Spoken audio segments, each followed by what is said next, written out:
hoje é dia do biomédico, o profissional que trabalha com pesquisa, exames clínicos, doenças, tratamentos e prevenções. E é um profissional que merece destaque, sim, e nosso muito obrigado pelo belo trabalho que está desempenhando nessa pandemia. Trabalho necessário, irmão. Muito, né? A Covid-19 é uma doença que apresenta um quadro clínico que varia de infecções assintomáticas a quadros respiratórios graves. Muito se tem falado sobre essa doença nova que começou lá em 2019 na China e que tem feito vítimas por todo o mundo.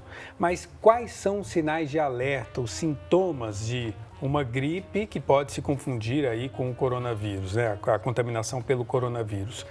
Para esclarecer isso, estamos recebendo, nesse dia do biomédico, a biomédica Thalita Barbosa, que hoje atua diretamente em um dos hospitais de campanha de atendimento ao Covid-19. Bom dia, Thalita. Bom dia a todos. Obrigada pelo convite. Nós é que agradecemos, seja muito bem-vindo. Obrigada. Como é que tem sido o trabalho dos biomédicos nessa pandemia?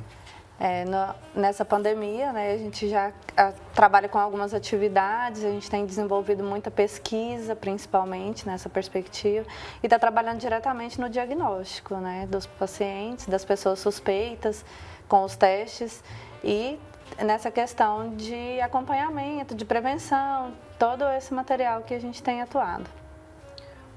Thalita, e quais são os exames específicos?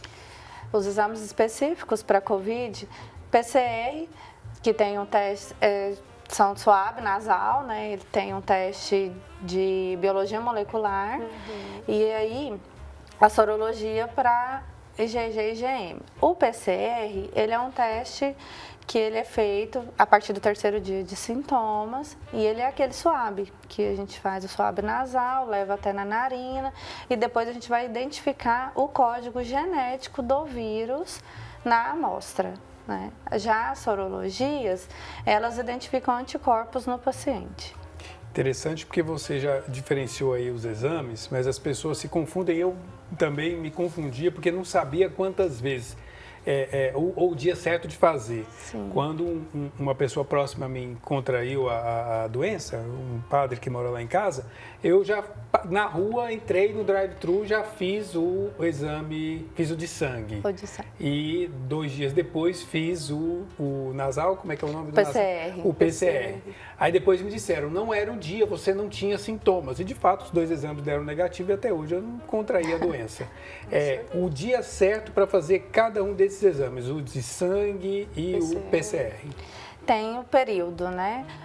O Ministério da Saúde, ele já identifica que é interessante que se faça entre o 3º e o 8º dia o teste de PCR. Né? E a partir do 8º dia que se faça a sorologia para IgG ou IgM.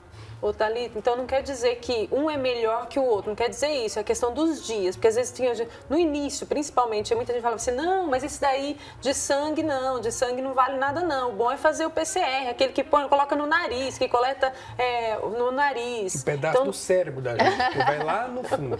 Então não quer dizer que um é melhor que o outro, a questão é que um faz uma etapa lá um dia e o outro é no outro dia, é assim. Isso, o PCR ele é um teste mais específico, mas ele é altamente dependente do tempo de contágio, né, do tempo de sintomas. Então, a sorologia, ela tem um marcador, então, dependendo do período que você está contaminado, tendo sintomas, você consegue saber em que fase de estágio você está, né, de doença. E o PCR, ele já é mais específico mesmo. Não chega a ser por dia, por período, né? Agora, pode acontecer, igual o irmão falou que fez lá, o exame não deu nada. Pode acontecer de dar falso negativo? Por que dá falso negativo? Primeiro, o período, né? Tem um tempo que seu organismo leva para responder à doença. Então, antes dos 3 dias, você tem o início dos sintomas, geralmente eles são leves, né?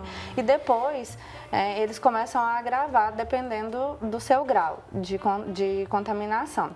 Então, dá um falso negativo nessa perspectiva que você não estava dentro do período ideal para aquele teste, ou então, talvez algum processo de coleta que não foi bem eficiente, e aí pede-se para repetir. Aí, até a respeito do PCR, que é esse que você viu aí agora no vídeo, que é o da haste com algodão na ponta, porque o pessoal fala cotonete é uma marca, mas essa haste aí que coloca no nariz.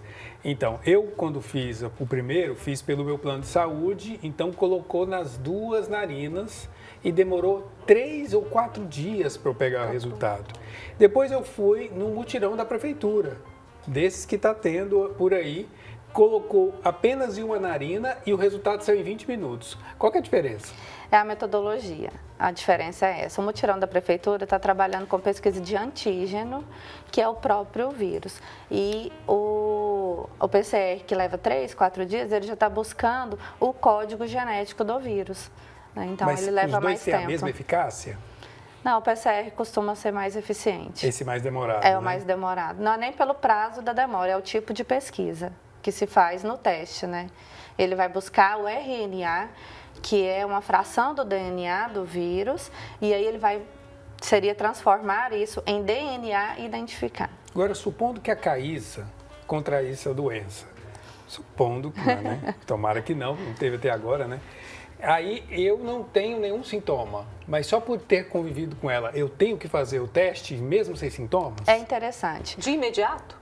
Não, espera-se o tempo de 3 dias, 4 dias, né? Mesmo que você não tenha sintomas, é interessante fazer o teste, porque muitas vezes o assintomático, ele transmite. Então, ele às vezes tem a patologia, ele tem a doença, transmite e não sabe. Então, supondo que a Caísa, mais uma vez, contrai a doença. Aí eu vou me resguardar até eu fazer o teste, ou seja, eu fico isolado até eu fazer o teste e ter o resultado. Isso. Certo? O ideal do isolamento são 14 dias, que é o período da doença no organismo, né? Se manifestar e curar e parar de transmitir também. Ô Thalita, então vamos fazer de conta que o do irmão Diego vai na rede pública para fazer o exame.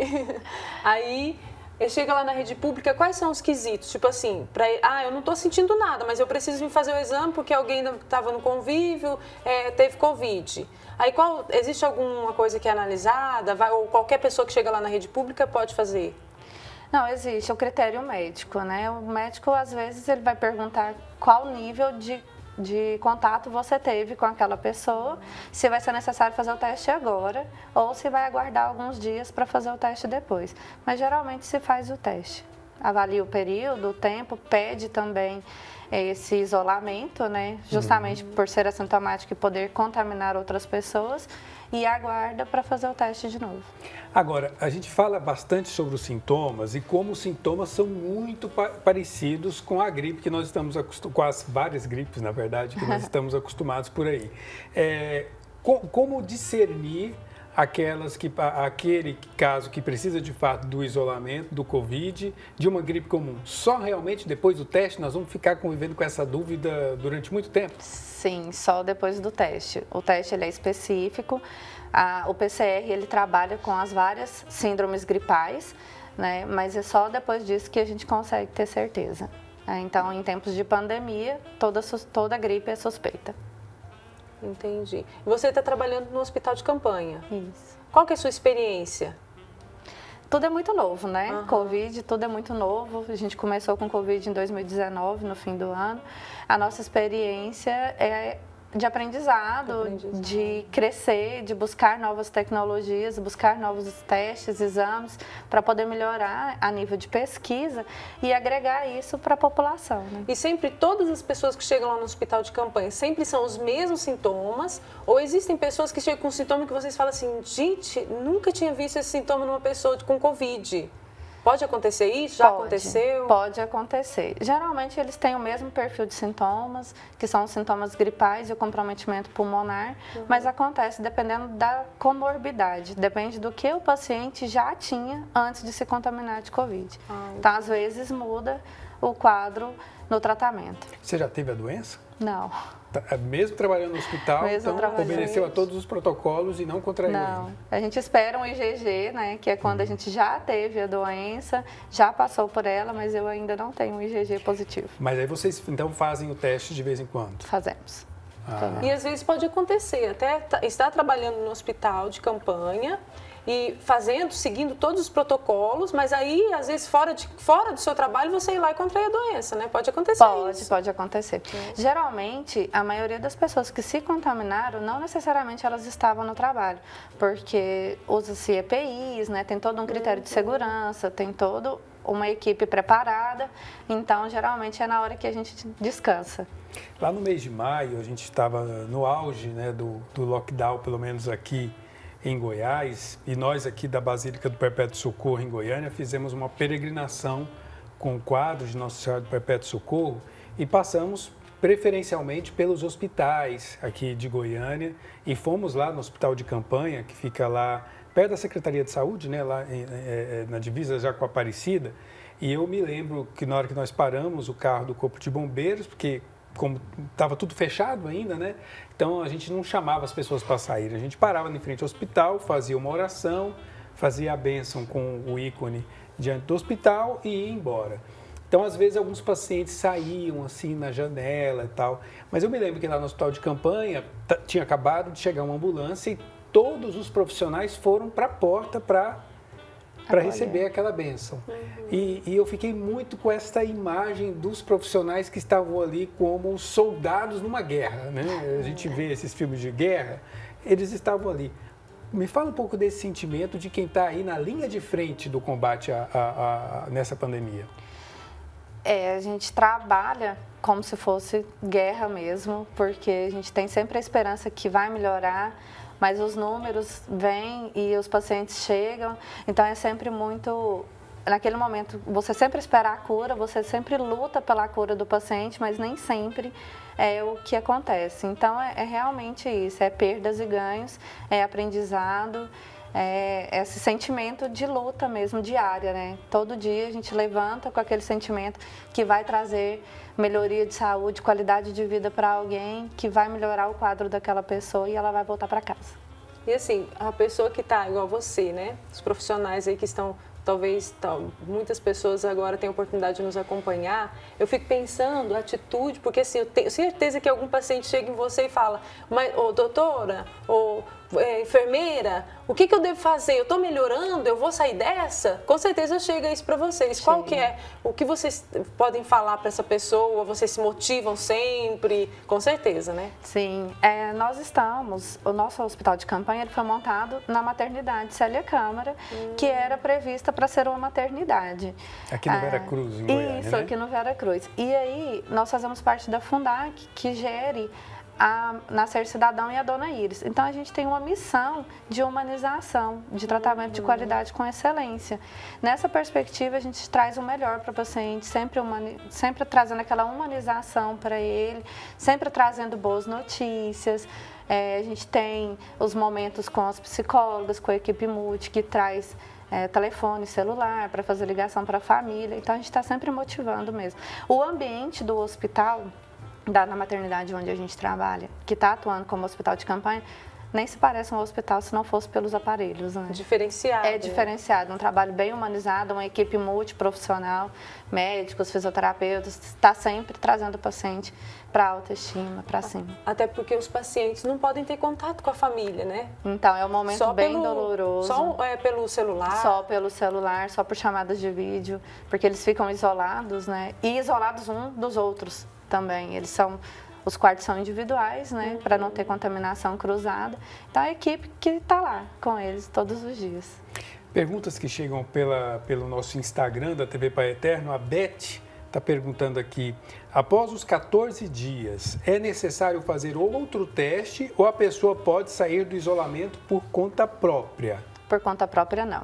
É interessante que ela volte ao médico e o médico vai fazer uma avaliação dela. Talvez ele peça um novo teste.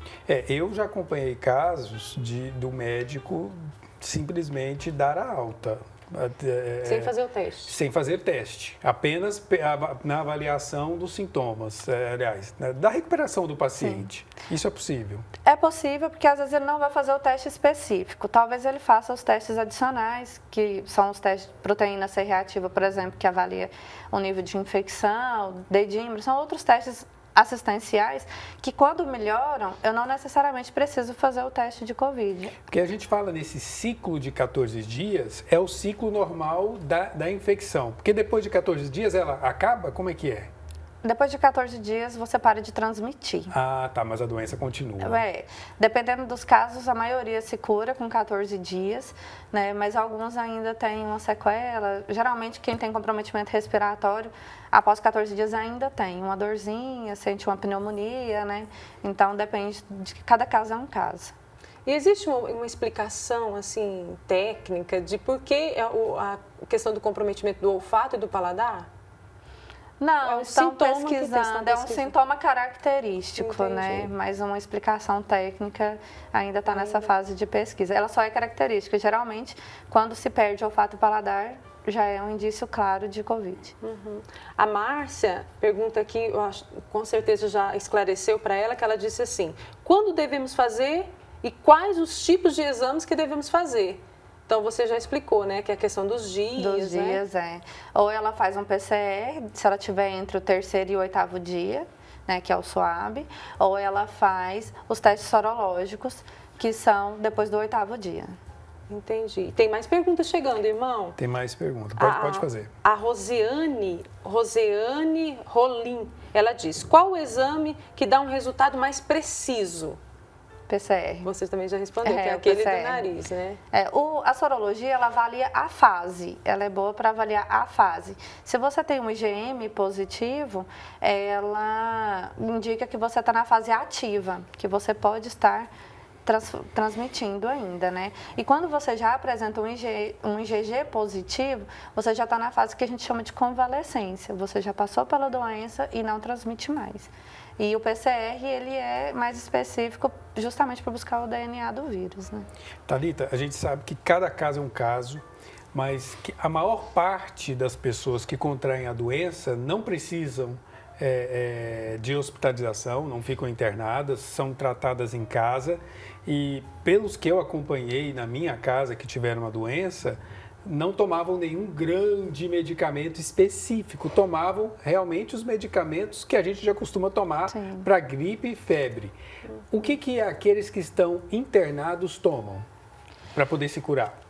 Então, a medicação depende da comorbidade do paciente. Então, às vezes, eles vão tratar a doença de base e anexar os outros sintomas, né? Então, depende se o paciente está entubado, que chega nesses casos às vezes, aí a medicação, ela é, como você disse, cada caso é um caso, depende muito do médico assistente, o que ele vai solicitar. Não tem um remédio específico mesmo. Assim, cada caso, até na questão da medicação também. Até na medicação, por causa da comorbidade, né? Porque, por exemplo, no caso da dengue, existe um remédio que a pessoa não pode tomar, que é o AS, né? O ácido acetil salicílico. Isso. Quem tem dengue não pode tomar esse medicamento. No caso do Covid, não tem um impedimento de algum remédio, Não, né? Ainda está naquela fase, assim, tudo é teste, né? Então, a gente sabe o que vai melhorar, o que vai tá trazendo uma resposta melhor, mas não tem uma indicação médica, você deve tomar esse e esse. Tem um perfil, né? Mas não são todos os médicos, porque não está padronizado, que eles estão pedindo nesse perfil.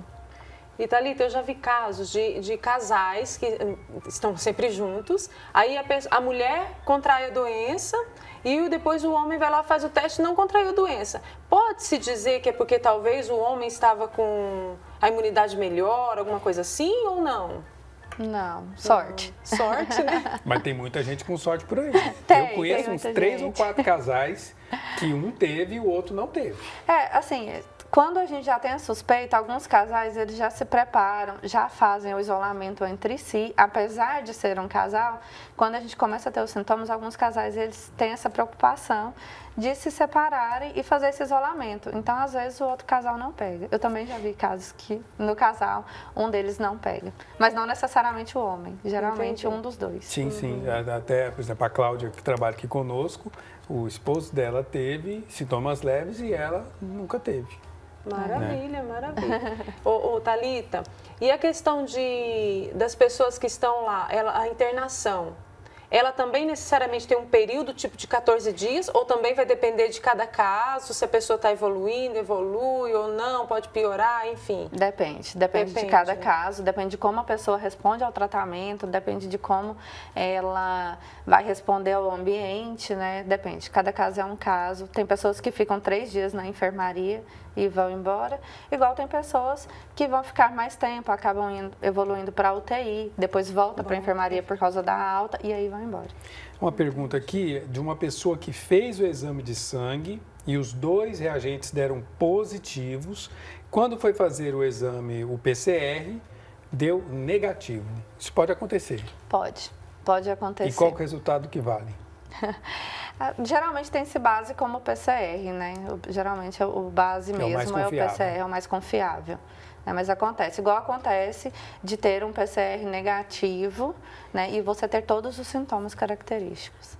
E deu negativo. E deu negativo o PCR. Aí como faz nesse caso? Aí vai tratar só os sintomas? É porque o diagnóstico ele não é dependente só do exame. Então a gente tem uma série de uma equipe multi que vai traçar o diagnóstico. Então, eu tenho um diagnóstico clínico, que avalia os sintomas do paciente pelo médico.